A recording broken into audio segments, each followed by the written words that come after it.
Hi, I'm IKEA, and for today's video I want to ramble on for a bit about positioning, which to me is one of the more important things that can be learned well, and there are a lot of tactics attached to it. And I feel a lot of people don't consider at all, really, and will just position, just run at enemy and fire. Whereas I feel if you improve your positioning, you can very much improve your gameplay. As also quite often, I have pretty much set routes through a lot of missions and bounty areas and such. And a lot of people ask me basically how I pick those or what my routes are. And those all stem basically from positioning and going from positions that I feel are strong to other positions that I feel are strong. And what kind of makes those positions. And also we will briefly be discussing some of the tactics that positioning can provide, as for instance, shield peeking is very much one of those, as we will go into some of that and how that works. Although that is a tactic I would say to not overuse, only use when you really need to, because it is quite cheesy. But we'll also discuss many tactics that are basically standard things that you could apply to every room, and thinking mostly about positioning and trying to discuss and give some tips and tactics that I feel some people may have missed. So let's hop on in and let's start discussing that. And to start discussing it, I've come here to the Tombs boss fight, the Parnell fight, which is one of the places I feel a lot of people make some very obvious positioning mistakes, as positioning isn't about just the physical positioning of your character towards, for instance, being behind tall cover, which is one of the recommended things, as we'll discuss in a little bit, but it's also where do you go in a room. So I've picked this place because I see a lot of people going into these two towers.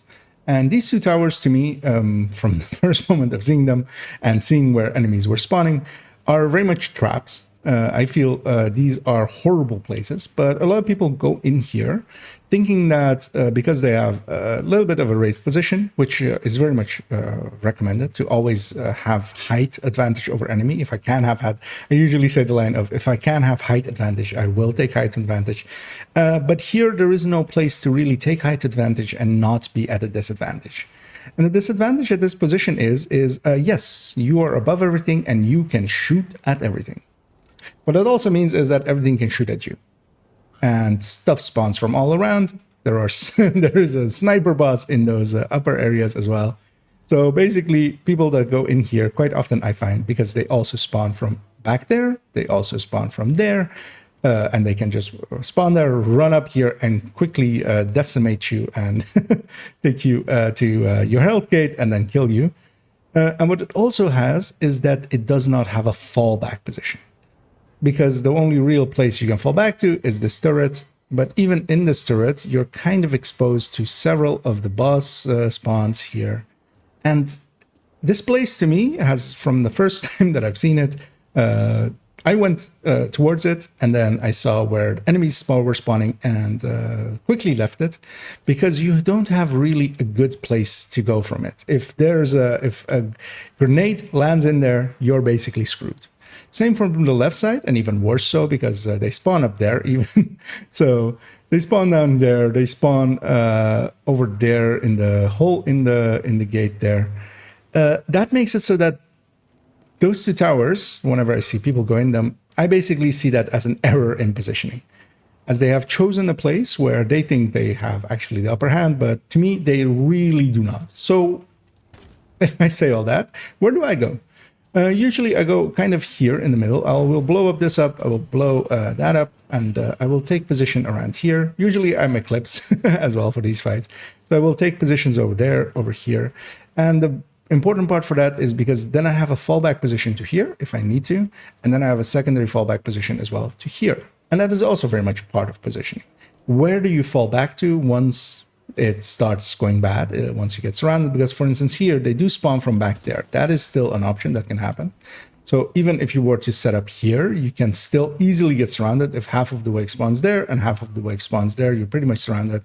But what happens then is that I cover to here, and I land myself around here-ish and start firing. And especially tall cover is an important thing as well. So let's discuss tall cover versus short cover. and to define our terms. So short cover, mid cover is mostly stuff where if you go into it, you hunch behind it. From the sides of it, you will aim out and still be a small package, not exposing a lot of yourself by aiming out. But of course, you have a small field of view. And once you try to basically aim over the cover, or be in the middle of it and just aiming over, you will be exposing your upper body to everything that is in front of you. It gives you a nice big field of view and a field of fire, especially as well, of course, as you can shoot at everything. But yeah, as well, again, if you can shoot at everything, everything can shoot at you. And that's very much why tall cover is more recommended, as tall cover is basically cover where you will be standing behind it when you go into it, and will cover up your entire body. You will not, and you only have the option basically of peeking out from the sides. What this does is, of course, give you a much smaller field of fire. If, for instance, we have the 180 degrees in front of us, here we only have basically access to 90 degrees of it. But it also means that, yeah, you are not getting shot by everything. And one thing you can do as well is to edge your way, as you can yeah, just by edging left and right. What you can do is edge your way to only be able to shoot a few enemies, and then the next few enemies, and then the next few enemies. And of course, a lot of us will know that as pieing the room.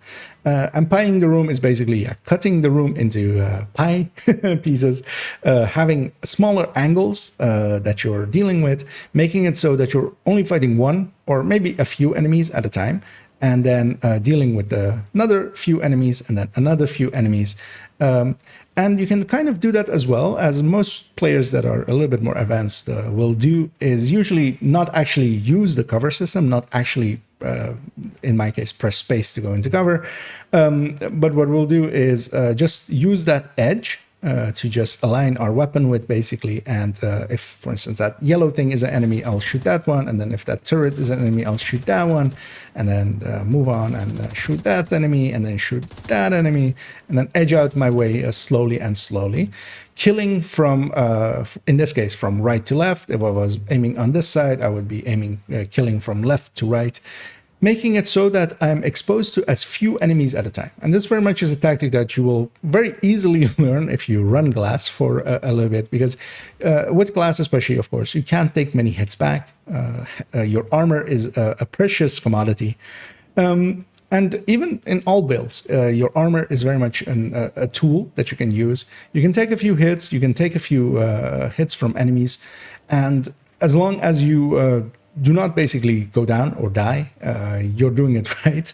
So using angles like this is very important. And I feel a lot of players will quite often just run into a room, set up just in the middle of stuff, and just start firing and take hits back and basically go, oh, this fight is hard. Whereas if you position well, because especially a fight like this one has a lot of positions where you have that, for instance, around these turrets, for instance, around here, where you can set up well and start pieing the room. And basically, first you look where they spawn, set yourself up to be safe from them, and then start pieing the room and dealing with them. And especially in groups as well, positioning like that makes it so that you make it a little bit obvious what you're doing. If you play a lot with players that you are around quite well, I will know if I'm positioned here, and for instance, one of my allies is positioned here that I play with a lot, that they will start pieing the room from left to right. So they will start from that side going this way. And I will, of course, if I'm standing here and pieing the room from that way to this way, I will be starting from those enemies. And that makes us also a little bit, we know what to expect to die first from each other. So they will likely kill enemies that are there first and then move on to the right. And that's also quite important, knowing that what enemies will die, which enemies you aren't in danger of, because if there's a rusher coming this way, but I know my ally will likely have that one be their primary target, I will be less likely to have to deal with it myself. And those are secondary things. Those are like more things you can think about once you start getting a little bit more coordinated with teams. But also here, seeing as we are talking about peeking around these corners and such, let's talk about one of the elephants that is very much in the room. And I kind of want to show it because a lot of people actually don't know how it kind of works. And I have the opportunity of using this decoy that I have to show it. And yeah, to show shield peeking or corner glitching, or it has many names throughout the community. It is very much a tactic that can be used and is very effective. It is a little bit too effective, I would say. As with corner glitching says as well, it is. I wouldn't consider it glitching. I consider it just a quirk of the mechanics of the game. But yeah, some people do consider it glitching because otherwise it would not have that name. So here, what I have is me and my decoy there are opposed upon this wall. I'm aiming without a shield. What I can see from them is if we especially go off of this corner that is this metal plate, I can see the edge of their shield. I can shoot the edge of their shield. I can kind of see their toe, but that's also like just because this plate isn't going all the way down. But I can just barely see them. I have a minimal shot. Just by accuracy, by the accuracy of the weapon, I will be missing a lot of the shots if I were to fire at them.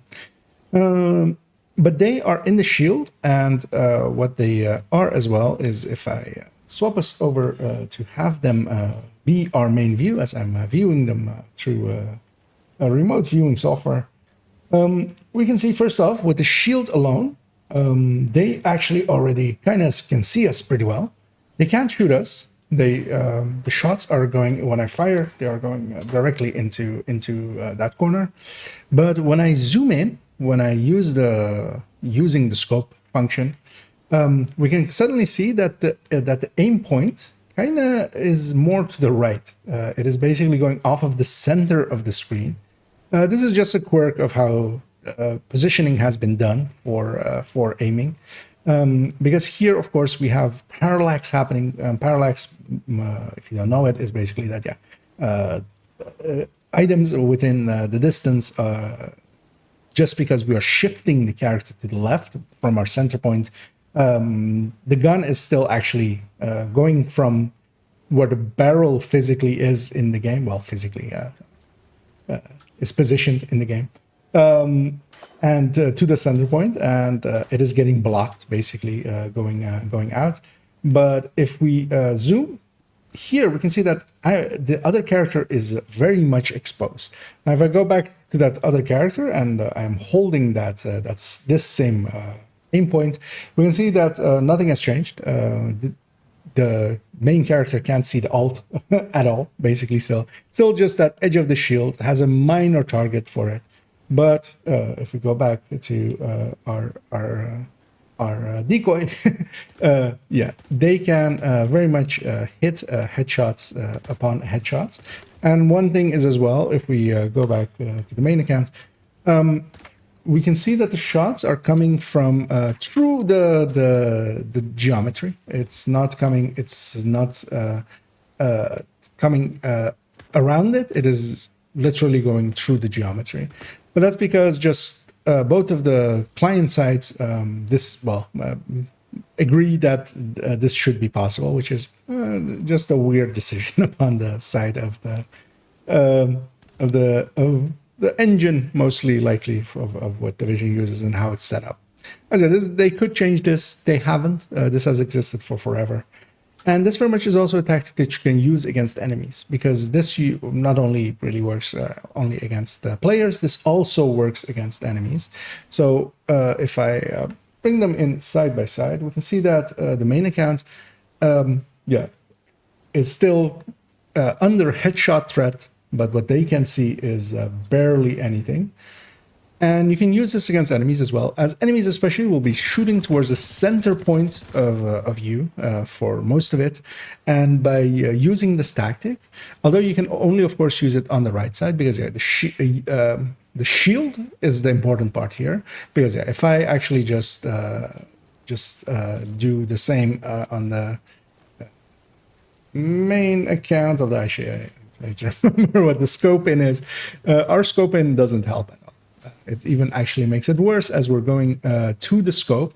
As yeah, we're on the shield, it's going to the center point of the screen. As we can see, if I do this a few times, we can see it stays basically on the center point of the screen. Whereas if we do it on the main account, it's going to basically, it is shifting towards the weapon and then giving us the scope view. And this is what corner peeking is. And I feel a lot of people don't exactly know how it worked or such. And I thought I would show that off here. And yeah, this very much as well is positioning. And this can be very useful, especially on Legendary, of course, where you can use this to, you know, not take the hits that you normally would. This gets abused in PvP, of course. It is a mechanic that has existed in the game since release, I believe. I don't believe it got added at some point. I believe this was always like this. And it is a little bit cheesy, but it is a tool. And it is a tool that can be quite useful, especially, for instance, as said, in Legendaries, or if you're struggling with some parts. And sometimes I will use this as well, as I run tech tanks a lot. Sometimes when I'm in grave danger, I will use this. I will not lie. As yeah, it is a quite powerful tactic. As yeah, the enemies will just be shooting at your center point. They will not be able to hit your shield. They will not be able to hit you. And then yeah, you can use that to pie the room from right to left. And you will likely have seen this be done by speedrunners and people doing legendary runs and stuff quite often. And yeah, let's move on to some other points on positioning. And to discuss one other thing as well about positioning is one thing that I quite often say is that when I can take a height advantage, I will take a height advantage. Here we are in the studio in Viewpoints Museum. I quite often see people going downstairs here and taking covers around here and just fighting along, exposing themselves to all of this height advantage from enemies. Of course, what I much more prefer is to go up these stairs right away and go up here and set myself up with some height advantage.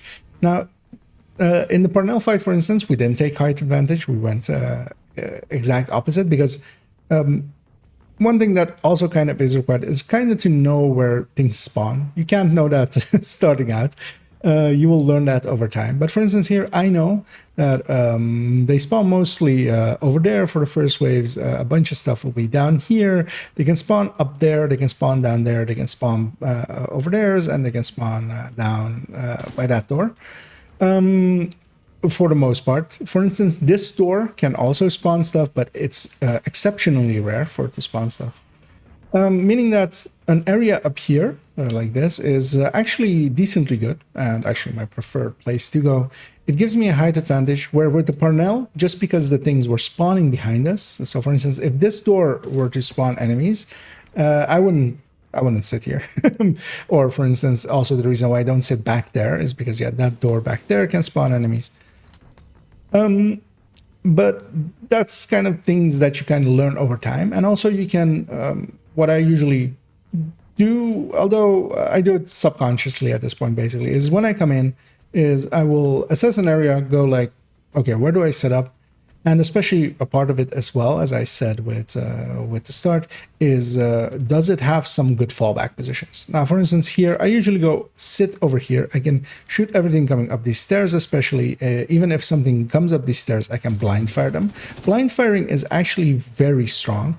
It's something that I feel very few people do, but especially if enemies are super close. So for instance, if here an enemy comes up these stairs and they're just literally like just there, why would I expose myself? I'm going to blind fire them. I'm going to basically have 100% accuracy, even blind firing them, because they are so close. Of course, as well, if there are enemies, let's say there is an enemy like just standing over there, one thing, of course, that I can do is just run up, get in cover, and do the same. I feel a lot of people just avoid doing that and just still stand up and fire and get destroyed for it. Much rather just blind fire. But yeah, here especially, I will kind of automatically assess, do I have fallback options? For instance, here I have a fallback option. Here I can go either to here or to here. I can go to the, if enemies start coming up from that side, for instance, I can just cross over here and set myself on this side of this cover. I can even go over here, or if stuff is coming up this stairs, I can set myself here. There's a lot of ways of moving around, and that's quite important as well, because if you, for instance, on the other side, there is some cover over there, but you really aren't covered from the sides, and you don't really have anywhere to fall back to. That's really why I don't take positions over there. Now, this kind of stuff, after time, will become second nature, I feel. Although some people, I feel, just neglect doing it.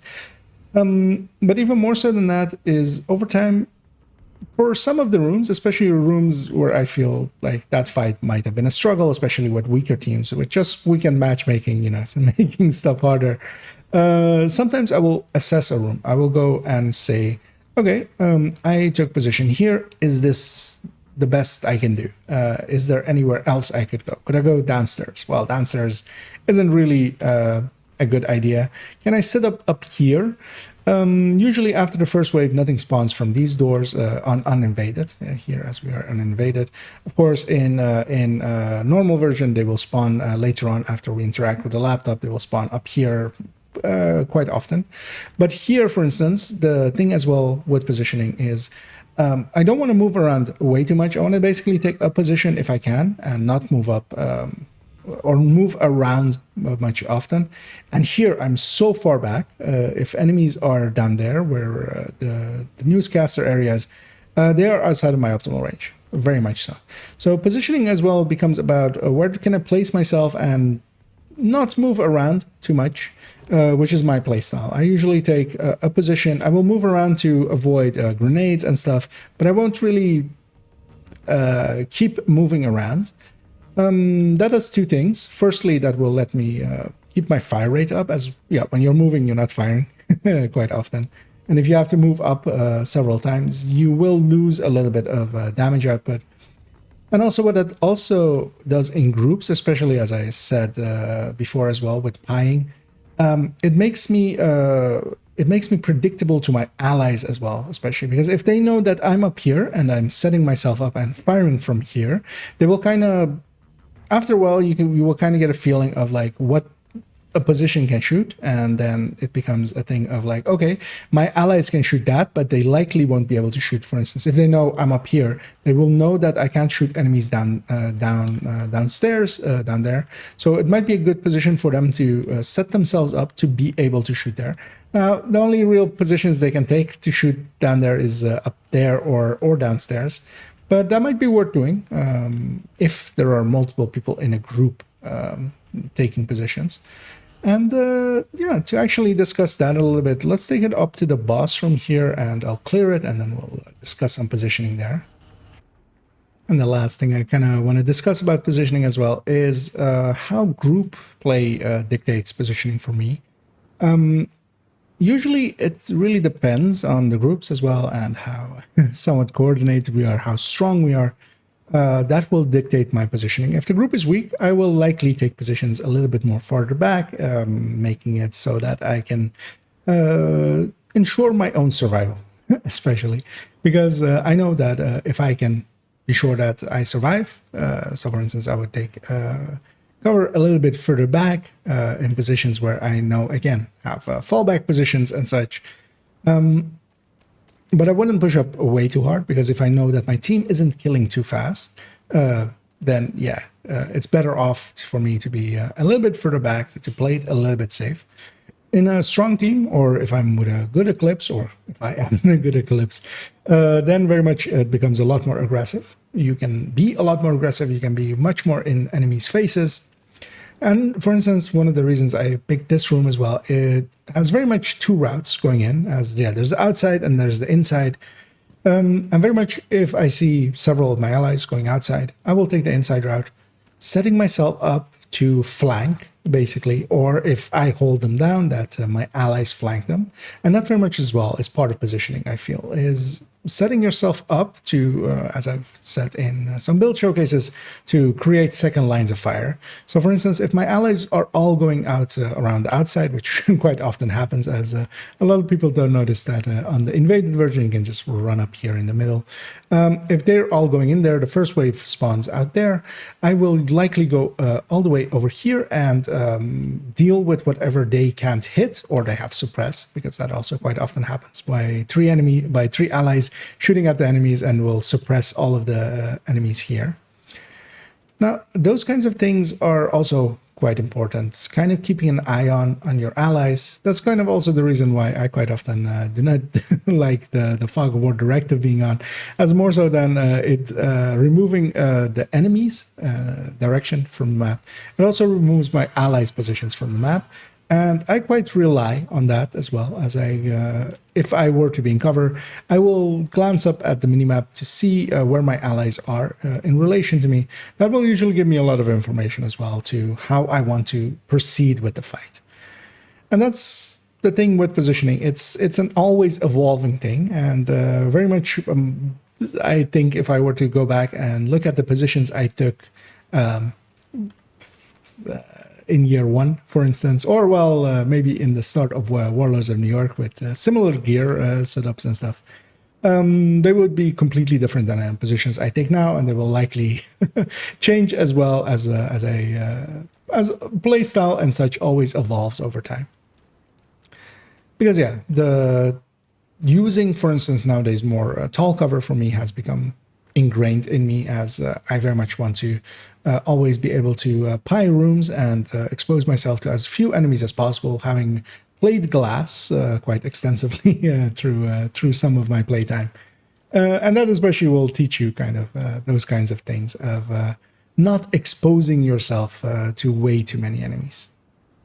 But yeah, positioning is one of those subjects that I feel I really wanted to talk about, to ingrain people to sometimes maybe think about it a little bit more than they do, because just running in and shooting is usually not the greatest thing. Of course, just scattering enemies is already a bad idea, but I feel a lot of players as well just don't really consider their positioning and will do so in ways that is detrimental to their play. And you don't have to go in and overanalyze it, I feel. But giving it some thought, making it somewhat second nature is what I feel is quite strong and will improve your gameplay over time. But yeah, that very much concludes this video, as I just wanted to touch a little bit on positioning and talk about how I feel that there is a great position for improving for a lot of players. And I also wanted to show the shield peeking, as I have the opportunity to do it with two accounts and show both viewpoints, as that very much as well for a lot of people is still somewhat of a black voodoo. But I hope having shown it here, it will be a lot more noticeable and maybe even usable for some players. And yeah, for my next video, we will go into a build showcase. I haven't specifically decided which one yet, but I will by the time you see it. And that will follow this one up in a few days. And as always, I will be streaming continuously most days on Twitch as well. So I hope some join me over there, or otherwise in my future videos here over on YouTube. And as always, have a good night.